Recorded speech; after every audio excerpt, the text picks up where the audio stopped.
আসসালামু আলাইকুম। শিফাস গার্ডেনে আপনাদের সকলকে স্বাগতম। তো আমি আজকে চলে এসেছি আমাদের ছাদে। আর আপনারা দেখতে পাচ্ছেন আমার সামনে ক্যাকটাস গাছ। আর এই গাছটি শুরুতে একবার ফল দিয়েছিল, আর সেখান থেকে আজ পর্যন্ত আর এটার কোনো ফুল হয়নি। শুধু এটার পাতাই গজাচ্ছে। আর আমি জানি না এটা কোন সিজনে ফল দেয়। তো আপনারা যদি কেউ জেনে থাকেন তাহলে আমাকে অবশ্যই জানাবেন যে এটা কোন সিজনে ফল দেয়, বা এটা কি সামনে ফল দিবে কিনা। আরও যদি অন্যান্য বিষয়ে জেনে থাকেন ক্যাকটাস গাছ সম্পর্কে তাহলে আমাকে অবশ্যই জানাবেন। আর আমার ছাদে ২ ধরনের ক্যাকটাস গাছ রয়েছে, যার মধ্যে এই যে একটি, যার কোনো এই গাছটির কোনো কাঁটা নেই। এটার ফুল যখন হয় তখন এটা লাল রঙের হয়।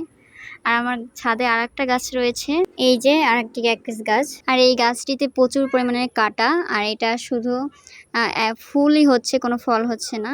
তো এই গাছ দুইটির মধ্যে কি পার্থক্য আমি বুঝতে পারছি না। আপনারা এই সম্পর্কে কিছু জেনে থাকলে আমাকে অবশ্যই জানাবেন। তো আজ এই পর্যন্তই। সকলে ভালো থাকবেন, সুস্থ থাকবেন। আল্লাহ হাফেজ।